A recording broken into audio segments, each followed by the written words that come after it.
Bad Mondays. By Handyman. Chapter 42. Cat's Paw. He didn't try it, if you must know. The disguising ability, he didn't want to risk it, not on this ship. He didn't know how to make it work on purpose or even if Thorax was right about it at all. He remembered his own time in that forest, how it had messed with even his own mind.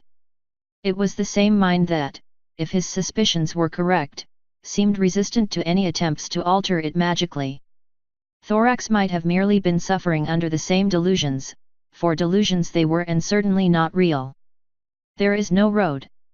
So it was that he slouched back in his uncomfortable box, gathering an impressive collection of interesting aches and pains, hour after hour, awaiting the time when the ship fell asleep. He felt the brightness of his senses dim. The tugging feeling he had begun to adapt to diminished in severity and clarity as the changeling blood ran its course and its power waned, leaving him with only the bare powers and not their fullest extent. Still, it left his thirst sated and his mind at ease. He liked it when he remembered his humanity and was not reminded of his needs. So it was that he waited. The Thestral mare came back, the smirking one, to see the white Pegasus. Cloud Skipper and Midnight Blossom were their names. He would not bother to remember them. They stayed there a while still, in the storeroom, with their quarry nary 5 feet away and none the wiser for it. He could not see them, for he dared not peek beyond the box. He could barely hear them, so hushed were their whispers and inaudible was their speech as they sat in the quiet of the store. He felt them, however, a strangeness to their beings he could not identify, a calmness to their roiling emotions. He did not mind, for it left him well enough alone. So it was that they left in their turn, leaving him to his thoughts and his churning stomach, for Handy was not a man with sea legs born to him. His arm ached and he ignored it, thankful for the darkness hiding the sight of the blemish that became his left arm day after day. It spasmed and he bore it with gritted teeth. He wished to vomit but rebuked his urges. And then night fell, and he felt the ship grow at ease, the soft noise that was the beings of everyone aboard falling asleep, lessening the strain on his mind's eye. Mercifully, the tugging grew lighter. So he emerged. He quietly made his way out of the store, knowing intrinsically where everyone was in relation to him. Even if he could not tell one tugging sensation from another, it still aided him. He effortlessly avoided them, unburdened by his armor, navigating the near pitch blackness of the ship's interior, from store, to hold, to galley, guided by the faint glow of lanterns and candles in the few cabins he passed. The majority of the soldiers were asleep in the hold, the cabins largely given over to the crew. Everything else appeared to be taken up by supplies or goods to be traded. His only issue was occasionally tripping over something, in one case a discarded, armored pony boot. Otherwise, he made no noise, or as little as humanly possible, his uncovered feet chafing against the rough wooden flooring. It was foolish, he knew, but he needed to know more. Perhaps find a better hiding place, find something edible for when he got hungry in a few hours. His sated bloodlust would only hold off his natural, physical hunger for so long. And so it was that when he had made it to the galley, staffed only by food and a stone oven for the cooking, he was nearly discovered. The door slammed open and Handy, in a state of distraction as he looked among the perishables for a recognizable vegetable or root tubers, fell to the floor. He pushed up and under the wooden counter, between bags of turnips and a barrel filled with something sweet and scented. Thus hidden, he willed his heart to slow and struggled to not make a sound. He needn't have bothered. The pair that entered made plenty of sound for the sake of it. "Get back here!" the first mare hissed. "Wasn't that Midnight? Golden-eyed, light purple hair, smirked a lot. Seemed she was her consulting with someone. White boy perhaps. Just leave me be, Sergeant." "Nope." His jaw set in place and his fist clenched as he heard that accursed voice again. When he had said he would deal with her another day, he hadn't meant it to be so soon. "I'm not your sergeant right now," Midnight said, closing the door behind her. "You mind telling me what's wrong?" "You know what's wrong." Stellar settled down somewhere to Handy's right. Briefly, Handy was thankful he had chosen a hiding spot that had something that smelled so strongly within it. He heard chainmail shift as the other mare drew nearer. Look, what happened in Blackport wasn't your fault. So he got away, big deal. That's not what I am talking about, Stellar interrupted angrily. Their voices were hushed, but their feelings were all too clear, or as clear as they could be. Midnight was calm, but Stellar. Well, Handy wasn't quite sure. It was stormy and felt blackened and hard. He could not read it, but it was loud and erratic. Back at the bar, where I lost him first, when we were attacked by that drunk. I wasn't there, but I got the report. The hate. Stellar breathed. I saw the hate in her eyes. Well, yeah, equestrians aren't all that popular in the enclave, but I wouldn't say we. No, you don't understand. Us. She hated us. She didn't just fight us, she went after us, the Thestrals in particular. The things she said. Look, Stellar, listen to me. It's not as bad as you think. Most ponies aren't really sure what to think about the whole thing, and they know better than to judge us all by the pelt. You know this. Stop beating yourself up over it. You already paid the price. A short suspension and being stuck in the Princess Bad books for the next stars know how long is hardly enough to make up for it. You know what we've went through. Ponies always avoided us on the streets even before the human showed up. Before I, somehow, defied the impossible and turned him into something like us and passed the curse and made things so much worse. Oh yeah. Ponies step out of the way when they see armored royal guards walking past them. Clearly they are hiding deep-seated fears and not, you know, stepping out of the way of intimidating professional soldiers or anything. Wait till I tell Sergeant Cloud. He will be so shocked considering not a single day guard he knows has ever felt the same way. Midnight sighed sarcastically. You know damn well what I mean. My friends have suffered enough because of it. And it's all my fault. Stop that. But it is. I've brought back the ignorance and the fear and all because I couldn't help myself. All be because I lost control and sucked somebody's blood, like a. The slap was loud enough that Handy could hear it from where he was. It certainly shut Stellar up. Get a hold of yourself. Listen to me. Are you listening? Good. Midnight breathed heavily. If you think you're the only Thestral to have broken the law when it comes to taking blood from other ponies, you are so badly in denial it would be hilarious if it wasn't so sad. And you know others have done it from time to time, and you know some have willing donors.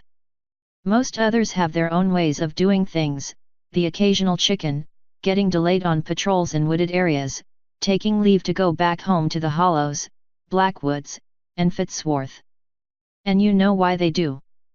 But the potion works, yeah, I know it does. We all do. But it tastes like ash and vomit. How do you know why? Not the point. But would you expect a griffin to eat fake meat that gives them what they need but tastes like stale bread if the bread were made from wood chippings? Don't give me that look, I know a guy. You had been putting it off for a while, weren't you? When it came to that night, how long had you been going cold on the rations? A while. And you had no backup plan. That was stupid. But I bit some pony. Yeah, you did, and you didn't even have the courtesy to buy dinner first. She laughed lightly, but it slowly died off. Judging by what he was sensing, Stellar was not particularly amused. She sighed. Yes, okay, you messed up. What you did was wrong, but no pony could have foreseen you'd, you know, change him. That's never happened before. I still shouldn't have done it. There's no excuse. I failed every pony. I disgraced the princess. Luna is still sore from the Celestial Wars. She's just scared that what happened would cause the same scare as it would back then. She is just trying to protect us. She doesn't understand ponies are different now. They're, Well, okay, still freaked out, but it's not like it was back then. I don't see Thestrals driven out of their hometowns, do you? But the wars are ancient history. And until 6 years ago, so was the princess. That gave Handy reason to raise an eyebrow. That's why she was so furious with us, with you in particular. In fact, that's why you were on this mission, because of your relationship to the human. But he hates me. Why would she want me here because of that? That's more likely to make the mission fail than anything else. Because there is no way he couldn't respond to you because of that, her senior replied. Maybe he would have seen reason, maybe he would have attacked, but it would have kept him busy long enough to corner him, maybe get him away before the Enclave could stop us. What we didn't account for was you going off on your own. Yeah, well, we didn't account for changelings either, Stellar replied, suddenly uncertain of herself. He heard chewing, and the next time Midnight spoke, her words had to pass through a mouthful of, apparently, bread. So. Midnight said, chewing noisily. How did he take it? What? The news. I imagine you tried talking to him before, you know, getting into a bar fight. Now, I'm not a stickler for regulations and rules most days of the week, but it was a little early for that, don't you think? That's not funny. Matter of perspective. So. He said he can't. He said the reason he was even here is because he was chasing something. The pony with the freaky power. Yeah, he'd been chasing it for weeks before we showed up. He said that's why he can't go back to Griffonia, because what we saw there was what killed him. The chewing stopped. Need to clean my ears out. Come again. The pony at the port, the things that attacked the train back then. Those things that we fought, and the giant monster on the roof that knocked me out of the air, they were the same thing. They had the same magical source of whatever it was. It was the same thing that caused that mess at the festival that supposedly killed him. He couldn't go back until he was sure it wasn't a threat anymore. And do you believe that? I don't know. He may even be behind it. But he stopped the thing on the train, he stopped the pony back in Blackport and... Well, after he disappeared, the festival stopped having weird magic affecting everything. And blue blood? Nothing. If he knows or did anything, he didn't give anything away. Blue blood? What did he have to do with anything? And you say he is hunting this, whatever it is. This magic. It seems like it. We found one pin from the time on the train. Another was found at the festival, and here we have confirmation. He's linked to it somehow. Now see, do you think anybody else would have gotten that out of him? Probably. Don't sell yourself short, kid. You're younger than me. By a year. I outrank you. That's enough. And now we know that whatever those events were, it's important enough to cause the human to not go back to Griffonia, even if his kingdom is potentially in danger. And you said you would hurt more than help. But that's not much. It's more than nothing, which is what we otherwise would have had. Now we just need to find out where he is going next. Either he's a threat, or what he's chasing is, and we still have our orders. And the changelings. Well, he did throw them under the wagon to get away from us, so your guess is as good as mine, but hey, don't worry about it. Yeah, I guess. Hey, you all right? Fine. Just need to think, I guess. Right, but don't beat yourself up any further. Ow. You're already beat up enough as it is. Have you washed those cuts yet? Yet. So that's what he smelt. He could just about make out something strange yet familiar through the pungent aroma of whatever the hell was stored in this barrel. Well, get them covered, get some sleep, and get your head cleared. We're going to have a Tartarus of a field report to make. Those are orders. I thought you weren't here as my sergeant. And now I am. Good night. Yet. Good night. And those were the last spoken words he heard that night. For the next hour, he would be sitting stock still underneath the counter of the ship's galley, the waves rocking the boat gently underneath, and a moping bat pony sitting just above him.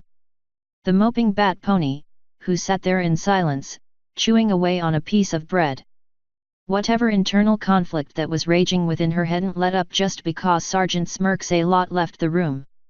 And as uncomfortable as that unwitting company was, it left Handy alone in the quiet, with only his thoughts for company. He didn't feel any guilt or sadness or sympathy for the plight of the Thestrals. None whatsoever. Their fellow ponies distrusted and distanced themselves from each and every one of them. Handy was perfectly fine with that. The one who ruined his life had deep doubts and self-loathing over what she had done. No, correction, the consequences of what she'd done for her people. Frankly, he was surprised nothing worse had befallen her. Maybe he'd correct that at some point. That the entire damned race of vampires being treated with increasing suspicion and hostility, even because of his lies and myth-making, was something he was fine with. Even if the regrettable harm he had dealt Shox was his doing, he was content that it should be to their detriment. That he was not saddened in any way came as no surprise to him. What he found strange was that these revelations weren't making him happier. And he was left with that conundrum when the mare finally left the galley, unaware of his presence and leaving only the light of the moon that shone through the window for company. Dash equals dash. He didn't go back to his hiding place to sleep. He opted not to at first. Seasickness aside, he had managed to eat something of substance in the galley, then proceeded to continue surveying the ship from the shadows. He avoided the inner hold entirely, given the soldiers that slept there, and tried to find an alternate way above deck when the time came to it. It had proven elucidating. He had learned that the captain had accepted payment for quartering the troops. He also learned something had happened up north in the kingdom of the Hebrides in Griffonia that had delayed the ship in the first place. Such was gleaned while he listened in on a trio of crewmen playing a strange board game with pegs, just visible through the slightly ajar doorway to their cabin.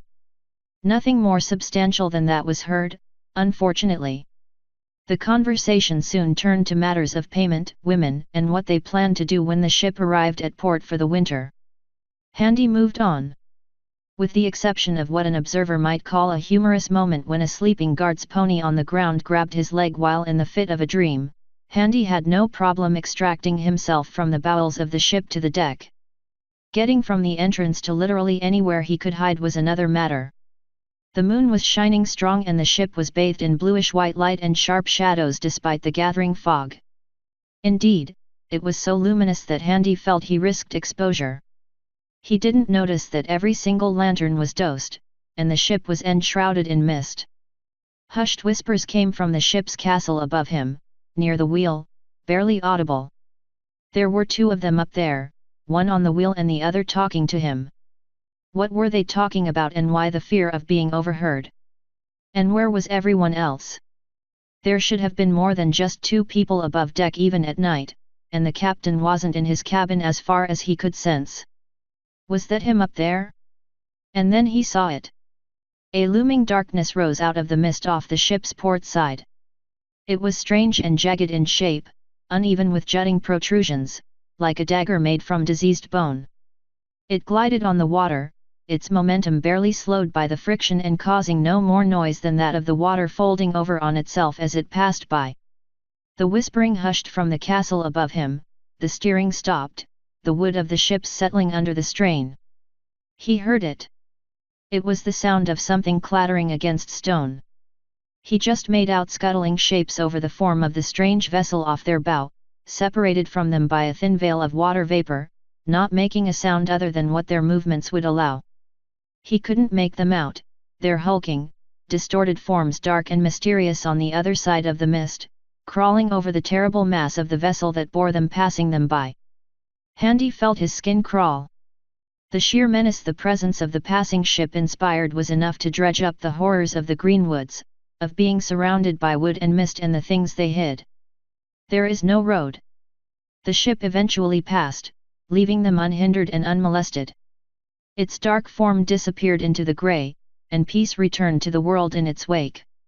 He heard a sigh as one of the people above him exhaled in relief, the taut intenseness of their beings relaxed as Handy felt them let go of their anxiety.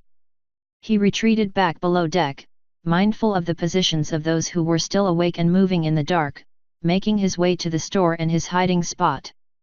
He had thought to make work of the night, to explore and to investigate, taking advantage of the fact that the most dangerous ponies, the ones accustomed to the night, would be just as tired and as asleep as their diurnal brethren after the debacle back at port. Now he thought otherwise. Some nights were for the sleeping and leaving the terrors outside where they belonged. Dash. It was noisy when he woke. He withheld a groan as he felt his unsettled stomach grumble and protest. It was dark, and he was still in his hiding place though the boat had ceased moving. He heard the busy noise of a port, like the one in Blackport but bustling with activity. It was rather startling once he dragged himself from nocturnal oblivion. Once he had plucked up the daring, he peered from the small window of the store. Sure enough, they were in port, but his vision was marred by the hulking form of a much larger ship saddled to the pier next to the ironmonger. He shook the grogginess from his eyes, suppressed a yawn, and reached out with his senses to. Ow, and ow. Wow, okay, that was a mistake. Hot damn, there were a lot of people in this city. He crawled his way over packed crates and barrels, going deeper into the store as if to physically get away from the city.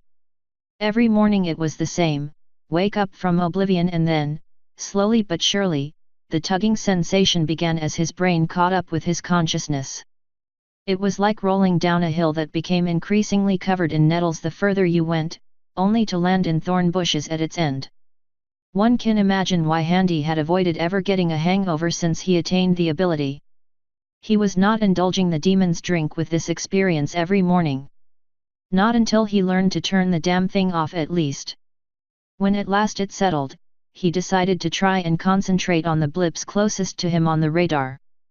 The ship, it seemed, had emptied, with only a few of the crew on board. The soldiers were gone, and a good thing too. Wait, no, he felt a substantial number of people just off the ship to the starboard side. You called it the starboard side, right? Handy did not know how to ship. Cautiously approaching the window, small though it was, he positioned himself so that he could look out and up. Sure enough, there were the royal guards up and about, standing in lines on the pier, the evening sun resplendent on their armor. The golden ones at least. Evening already? How long did he sleep? His thoughts were interrupted when he noticed one of the guards turn their heads back towards the boat, and he ducked beneath the window. Thankfully, no one seemed alarmed, so he doubted he was spotted. There was a shout, and he both heard and felt the guards marching off to God only knew where. Well, he was in Equestria now, on his own and without even the dubious support of the changelings to rely on. Plus he was hunting down a warlock with magical prowess an earth pony should not have as a default, one who had already handed his ass to him. Yippee! Handy was ignorant when it came to magic, but he knew that most races had some kind of magical connection to the world around them, something innate. That was why you had griffins capable of studying wizardry and becoming staff-wielding mages and the like. But thunder, there was something disproportionate to old magic that didn't seem right. And that was obvious even to him, a man to whom the entire world seemed wrong. He had to be clever about this if he wanted to beat the stallion and get what he came for. First thing was that he had to wait. Ah yes, more waiting. It was either for the majority of the crew to leave, to fall asleep, or to slip out under the cover of night. Story of his life. And then? Shit. And then what? It was not as if he could just ask for directions. The letter had not been specific about where he needed to go once in Manhattan, only that thunder had definitely been seen and verified. It would take months to find him, all alone and in a large city he was unfamiliar with. It was not as if he didn't stick out. If anything, it'd be good practice for that illusory ability Thorax said he had, but that was scant comfort. It was not as if he had a built-in GPS tracker that could find what he was after. Handy sat down on a crate and cradled his face in his hands. I am an absolute, irredeemable, fucking idiot. A quick jaunt out of the store and a careful, so very careful, handling of a closed lantern later, he got to work. He dug through the bundle of stuff, bags, and armor pieces, all bundled up in his cloak, which in turn was covered in some cloth he had found in the storeroom itself. He found it and pulled out the witch torch. Placing the lantern on a crate and surreptitiously opening it from a distance by means of a small iron fire stoker, he lit the torch. The small, caged stone burst into heatless, smokeless blue flame, and he held it before him. Can't believe I didn't think of this sooner. Sure, doing it literally anywhere else would have meant pointing him in a cardinal direction, and it would have been time-consuming on his lonesome to narrow his search down. Now that he did have his search narrowed down, it was more reasonable and expedient to do so. Still didn't excuse the weeks he went without using it back in Blackport, however. Complete brain fart on his part. He focused on a name and an image, desiring to find his target. As if fluttering about in an invisible wind, the blue flame bent and flickered, pointing in the direction of his quarry.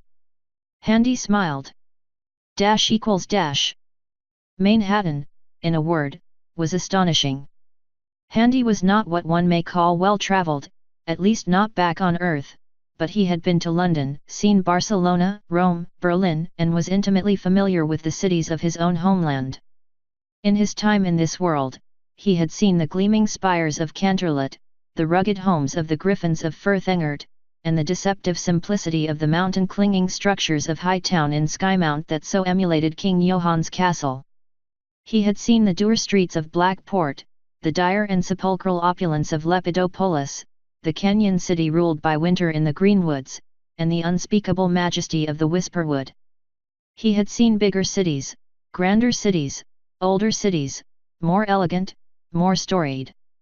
He had seen taller buildings, grander streets with more people, and more pleasant smells. But he had never seen anything like Manhattan. There was a frenetic energy to the very air that did not sleep even though the world seemed to grind to a stop after nightfall. The streets were still alive as candle-bearers went from street to street, igniting the flames upon each light pole's glass house. Each and every building stood, proud and dauntless, made of mortar and brick and stone, drab colors turned majestic and noble in defiance of convention. Whether it was by a trick of the light or a trick of the mind from the atmosphere, Handy could not say.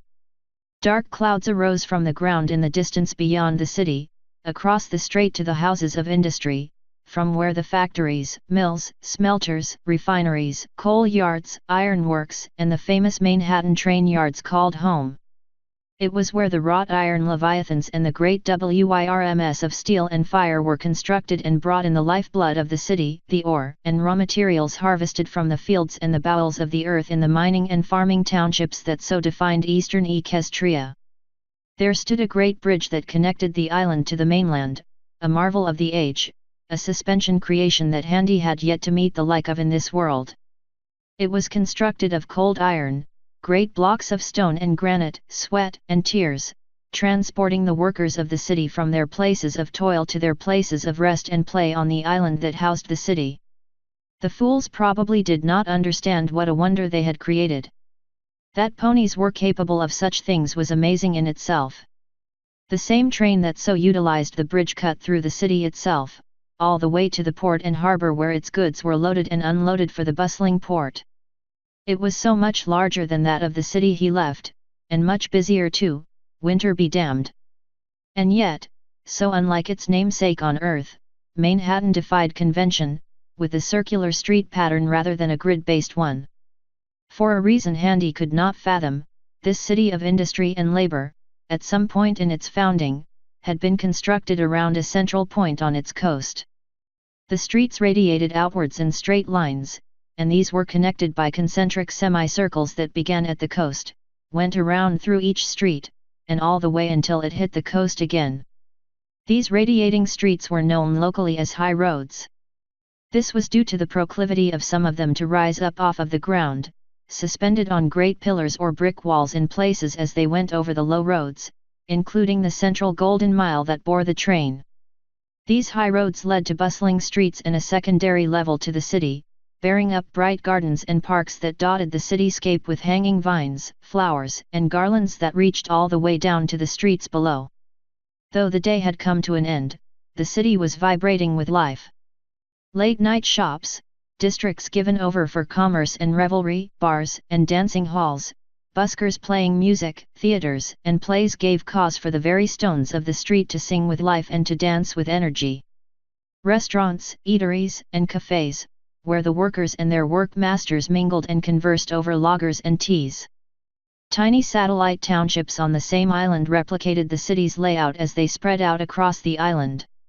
Droplets rippled upon the water, echoes of their larger cousin. And for all of that, the unique pony touches were to be seen everywhere, in the small heart and horseshoe decors wrought into the black iron fence work upon the sidewalk bordering the quays, as well as the frosted glass window panes of shops and restaurants and homes. Even the poorer districts where the workers of the city dwelled possessed a work-worn dignity that demanded respect. The streets were lined with greenery and well-maintained trees, cherry blossoms if Handy had to guess. They were small, easily maintained, and pretty in the springtime. Their presence, even now as bare skeletons of their former glory, broke the grey monotony of the flagstone paths and brick-stone streets.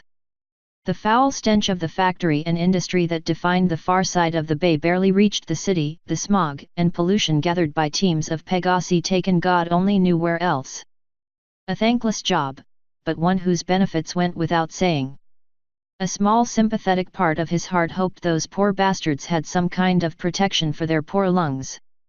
Handy had to take this all in, for you see, the streets of Manhattan were very much a living thing at night, and it was not easy diving from building to stay out of the light in order not to be seen. He had secreted his goods away, taking only his chainmail for minimal protection and his boots for running, his cloak for cover and warmth from the biting chill as the first signs of frost and freezing began to show.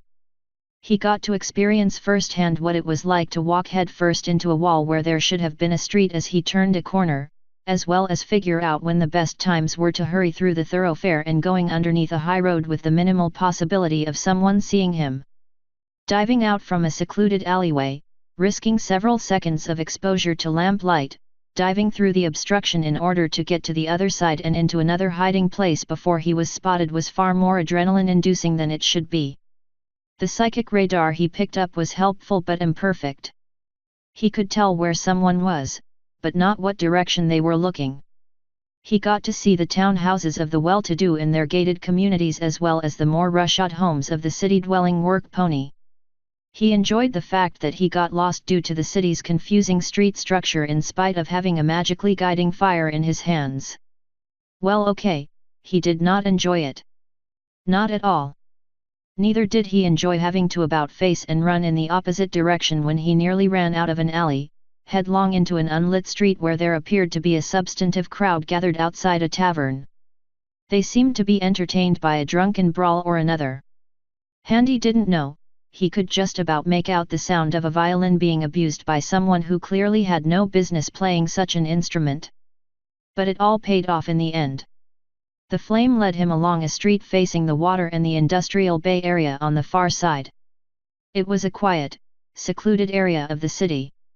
Townhouses of the well-to-do but not quite rich lined the way, an anomaly given that this street lay at the very edge of a rather squalid part of the city, far from the city center and far from their similarly moneyed fellows.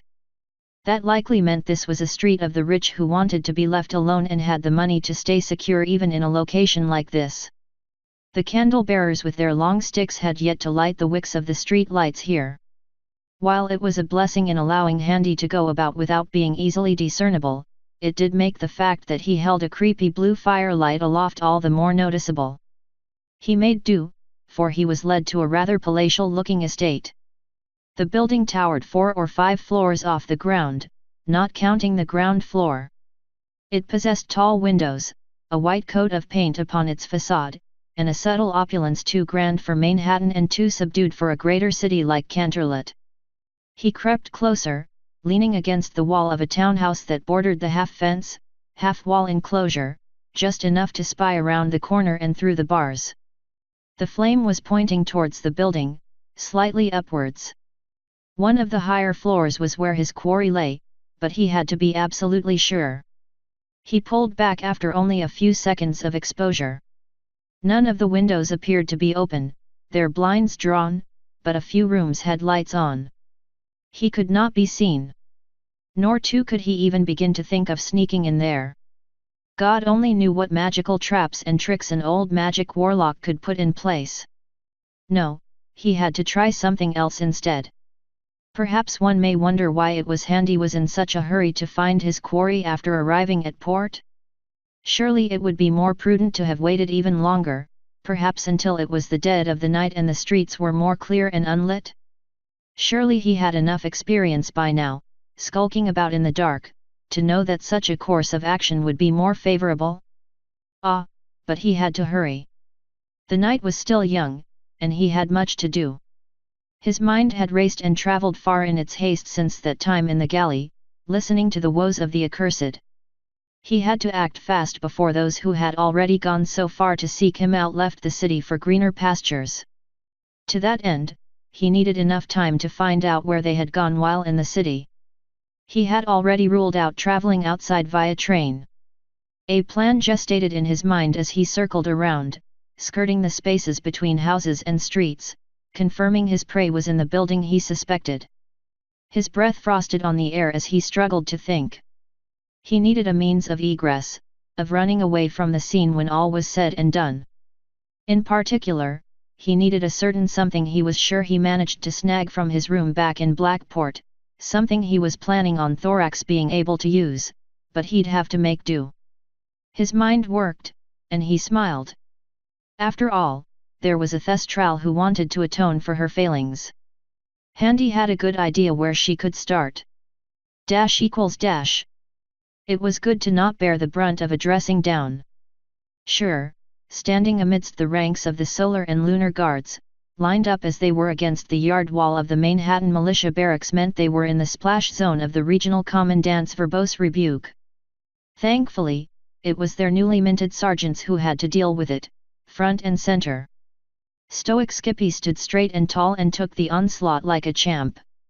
Midnight, on the other hoof, had her ears pressed firmly against the side of her head, her more sensitive Thestral ears making the ordeal much worse for her. Stellar could sympathize. Ordinarily, this sort of occurrence wouldn't be happening. It was a rare absurdity, having a jumped-up Marquis son, the commander of the local militia for Manhattan and its surrounding land, in a position of power over royal guards. Alongside the chief of the city watch, the city's local police force, he was commanding the city guard, which was a distinct and more militarized patrol force dedicated to the Manhattan Island itself, separate from the Marquis military forces. Both were leading a contingent of gold cloaks, the princess's quasi-professional soldiers whose actual garrison was over a dozen miles away in a castle granted to them by a nearby duke. They stood before a cadre of the princess's own royal guards and proceeded to treat them all like misbehaving foals. Involving all of these various forces had made sense on paper for the smooth transition of the human from point A to B with minimal fuss, maximum security, and zero exposure to the public. A small royal guard contingent raised fewer eyebrows after all. Yet, that all had gone to Tartarus, and right now they were suffering the consequence of giving their after-action report. The young lording in question, arrogant and vainglorious though he was actually a capable diplomat when it actually mattered. That was precisely why he was placed in charge of receiving the target and organizing the means of translocation once safely on equestrian soil, because he was to then make his way right back to Blackport and smooth things over with the enclave with all the niceties and politicking he was born and bred for. So one might be able to understand that once he got the news, he was a tad upset at the mess he was being left to clean up, since he was now needed more than ever. And that was the reason why they had spent the better part of an hour being yelled at by some pony who, ordinarily, had no real right to be speaking to a royal guard, much less spewing this level of vitriol. She didn't care too much, not even bothering to commit his name to memory. She just wanted this night to be over and done with. Eventually they were dismissed as their commander walked off, fretting over the diplomatic nightmare he was now at the center of. They were each given their dismissal. Some went to whatever spare bunks they could commandeer. Most of the rest tried to forget about everything, hanging around, talking quietly amongst themselves. Stellar took to the air, flying over the barracks wall and alighting on the street on the other side. The barracks was located close to the outskirts of the city, and this far from the lights and life of the city center. It was quiet, relaxing. She went for a walk, having left most of her armor behind at the barracks. No sense weighing herself down anymore, and only an idiot would attack a soldier with hoof claws. Especially a thestral at night. She wandered the streets, the tall buildings and high roads of Manhattan to her right. The much smaller, sparser houses and dwellings were to her left, and beyond them were the sweeping grass fields of the island, bathed a silvery blue in the light of Luna's moon. Her head was a mess it had been for a long while now. She shook it and then rubbed down the front of her mane. She'd been meaning to have it cut so she'd have less of a case of helmet mane to worry about, but she'd been neglecting it for a while now. Just like a lot of other things that had slipped her mind. So it was her mind wandered. Had it not been for her training, she might have missed it altogether. A bright blue light shone from behind a closed-up storefront to her right. Curious, she squinted her eyes to try and discern what it was. It flickered and danced, and she could just barely make out a shadow tha. And it was gone. Stellar's wings shot out in surprise as she looked left to right before approaching the store carefully and as quietly as she could, lifting herself off the ground slightly and gliding across the empty street, conscious of the noise her armored boots made. She spied around the corner of the shop. There it was, flickering and flitting. The light emerged from a space between the shop and the next building on the block. Then it disappeared again, retreating farther into the back alley. Alarm bells rang in her head, and she took to the air, hovering above the roofs of the buildings below, scanning the maze of small side streets and narrow thoroughfares from above. It was gone. She couldn't see it and wait. What the? There it was again, farther away now, blinking into existence in another alley, between a rundown series of houses and an abandoned mill house. Now she was genuinely interested. She flew over and above where the light was as it disappeared beneath wooden crossings that linked the roofs of buildings together and obscured the narrow lanes beneath them, hiding the pony who was leading her on. She was forced to land and entered into the lane, clenching her hooves inward to lower her claws just a bit in anticipation. Private Stellar Eclipse, Equestria Royal Guard. She called out. Come out now and explain yourself. No pony responded. Her pupils dilated, and her keen night vision picked out the details of her surroundings as sure as if they were lit by the sun. Odd, the ground seemed to be littered with wooden planks wherever solid ground gave way to mud and muck. But despite that, nothing seemed out of place, and she couldn't see the blue light anywhere. She cautiously trudged on. The light winked into existence in a lane to her right, long and winding and far away. Aha! She shouted, launching herself down the lane towards it as it danced away. On and on it went. Each time she got close, it disappeared, only to reappear a short time later in another direction. It was almost as if the pony with the light knew where she was every step of the way. It was obvious she was being led closer to the city and farther away from her comrades, but why? She could not say. She had long since lowered her hoof claws fully in anticipation of trouble. It was deeper into the city, but not too deep. The light led her to the underside of one of the high roads, the first one on the edge of the city that rose above the ground in fact. Instead of a wall, it was supported by stone columns. It was dark under here, surprisingly vacant. She kept aloft in the air, hovering in place. She saw the light in front of her, hidden amidst the garlands of the hanging garden that spilled over from a park above her. Nothing seemed out of place here. There didn't seem to be any pony around. It was the perfect spot for an ambush, but she wasn't picking out any of the telltale signs that there was any pony waiting. She backed off, flew up and over the park, spooking a few late-night ponies on a walk on the high road before coming down on the far side of the road and under it, approaching the hanging garden from the opposite side. Same story here, no signs of any pony. All other avenues of access were blocked off by buildings to her right and left. Yet she could still just about make out the blue light hiding within the garden, waiting. She didn't like this. She knew she should go back and get reinforcements, for there was something wrong about it all. Nonetheless, she landed, her wings outstretched and her sparkling green eyes darting, covering all the angles as she approached the hanging garden. The greenery was slowing dying off as the winter chill grasped them, but still bountiful enough to obscure what lay within. The light disappeared again as she entered, the garlands splitting as her head broke the barrier, her boots clacking on the marble tiles of the lower garden. During the day, these walls of garlands would get their sunlight from above. The floor of the park of the high road above was littered with a checkerboard of thick glass squares in a lattice work, held together by iron. Each glass was both clear and colored, interspersing unadulterated sunlight with a rainbow of color. A small stone fountain and reading benches littered the underpark. The garlands surrounded the space like a curtain. Some lattice work held up additional flowering vines and plant life, complicating the limited space, creating little enclosures of privacy in the already enclosed space. In the spring, the garlands would bloom and flower, making these some of the most treasured public spaces in the entire city for their quiet beauty and majesty. Now, with the chill of winter biting at her nape, the fountain was silent. What water remained was freezing upon its stone rim.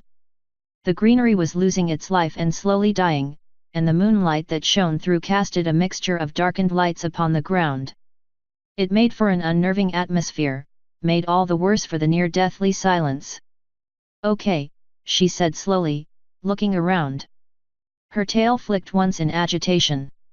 "I am here, so what do you want? Show yourself already." Still there was silence. She turned on the spot, wings shooting out and dust kicking up in the haste of her movements. All that, just to turn on a spook street cat that hissed at her from under a reading bench before scurrying off.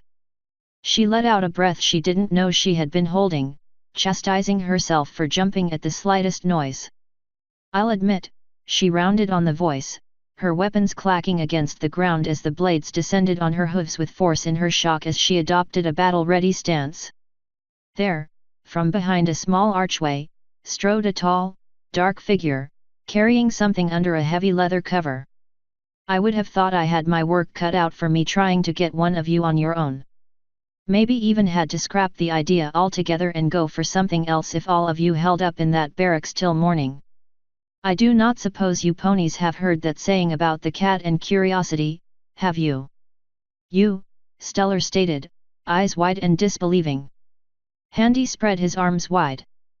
"Me?" Stellar froze, for once genuinely unsure of what to do.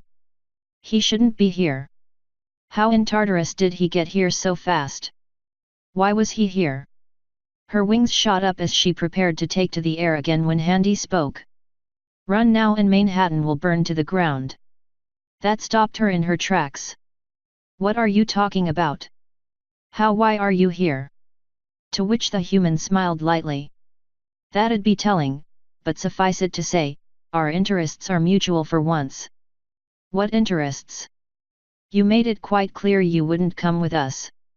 "Of course I wouldn't. Would you?" "I would if it was to help protect my kingdom."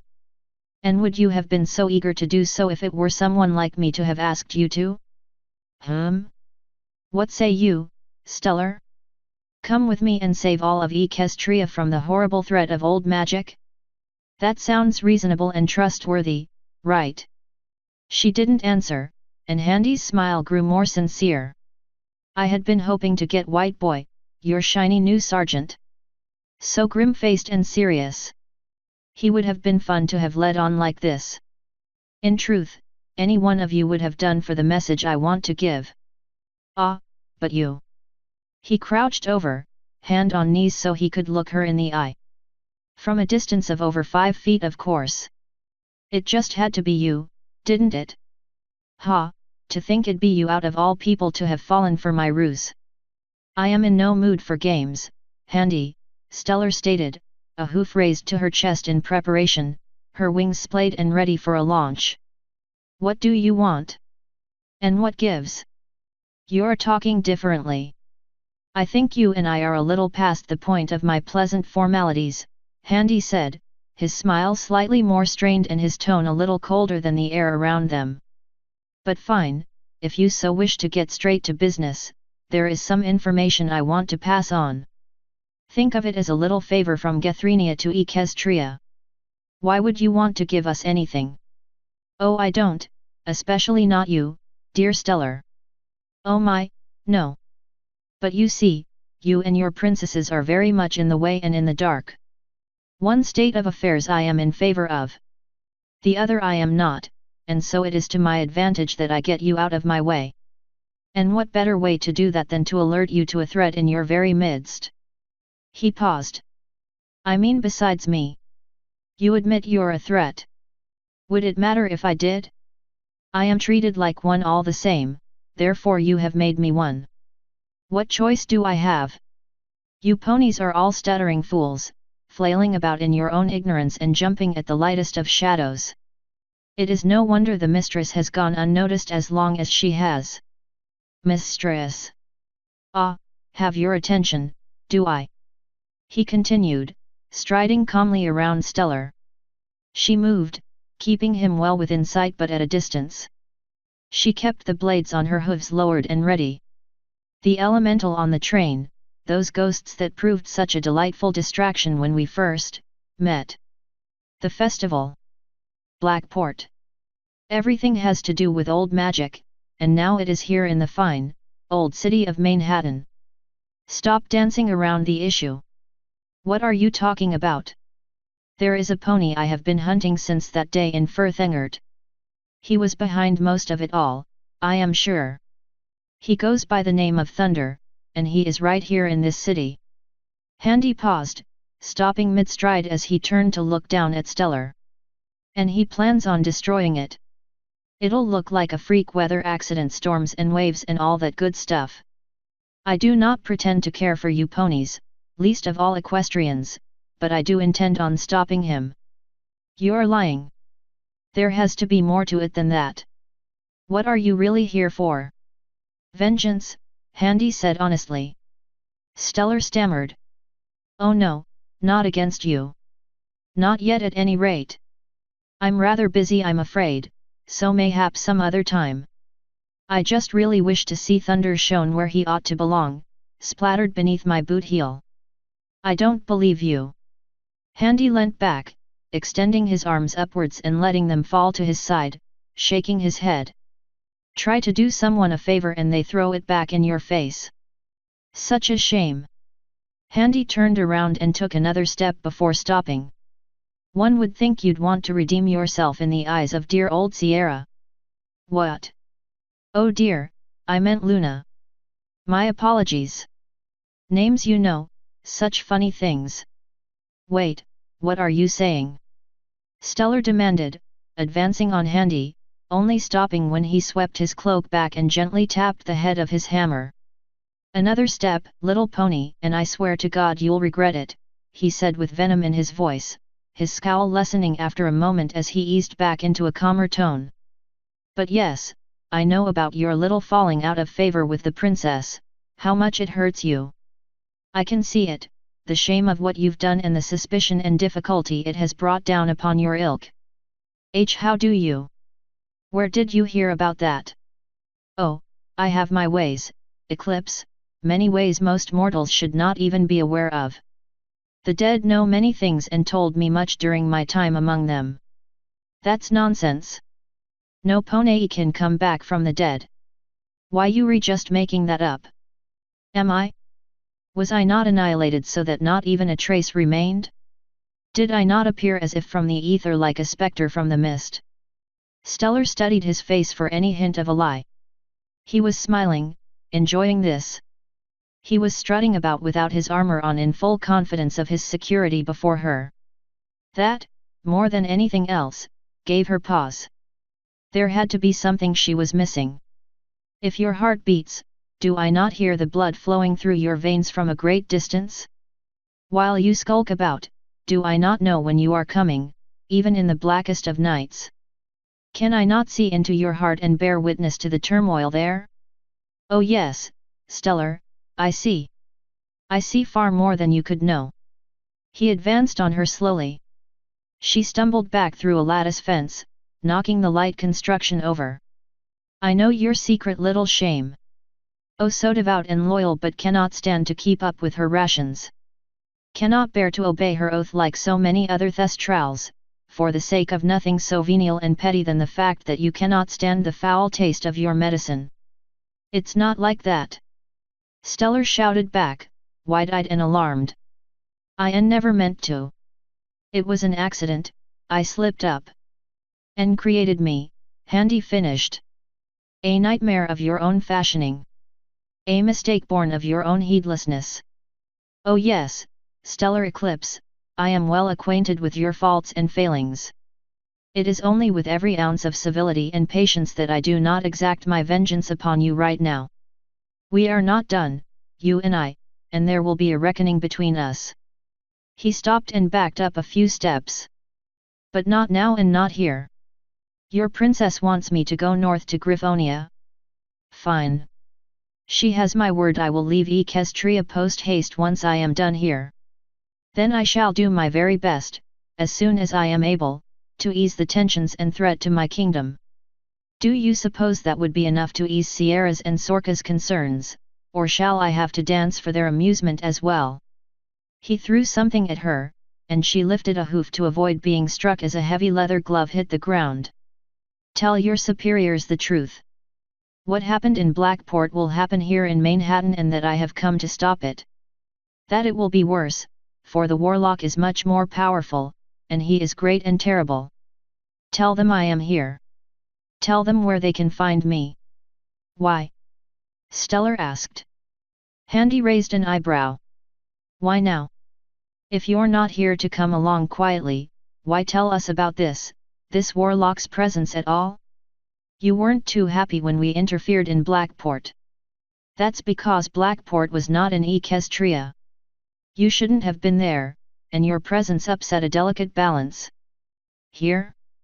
Here you have more of a right to know, and it is advantageous that you know I am not entirely full of spite. She wasn't sure if he was telling her the full truth. In fact, she was certain he was not. Still, she had seen that thing back in Blackport, felt it, and heard the voices screaming in her head. She couldn't afford to dismiss anything out of hoof. And where will we find you? She asked cautiously. Once more the smile returned to his face.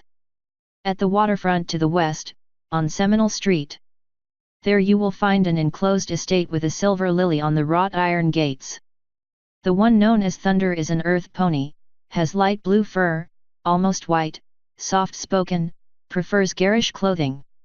He will be on one of the upper floors. Do remember to ask him about the mistress. Please, it is rather important. And who is this mistress you keep talking about? Why, she is the very reason I am here in these lands in the first place, and who I have sworn to kill. That will have to do for now. Enjoy your proof, Stellar. He gestured to the leather glove before turning around and disappearing behind more latticework. Wait! Wait, stop! She cried, bounding after him and turning a corner end. The next she saw was the human standing there waiting. His hand gripped the leather cover over his right hand, revealing the bright blue flame he carried as he shoved it into her face. Stellar's night-sight-focused eyes were ill-prepared for such a sudden burst of light at such proximity, and she shrieked and fell to the ground, rubbing her burning eyes with her fetlocks. She was breathing heavily when sight finally returned to her, blinking away dark blotches on her vision as she struggled to see again. She was amazed her face wasn't burnt, not so much as singed. She wasted no time. As soon as so much as one eye was good at seeing half decently, she launched to the air and flew the entire underside of the high road, from low road to low road.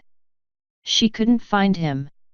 Handy was gone, the blue light gone with him, and all she had left to show for it was the story he had given her. And the glove left lying on the ground. Author's note. When you're done, I highly recommend checking out Trucchi's Inquisition, a rather enjoyable read in the same adventurous vein as his other works. Below you'll find a map.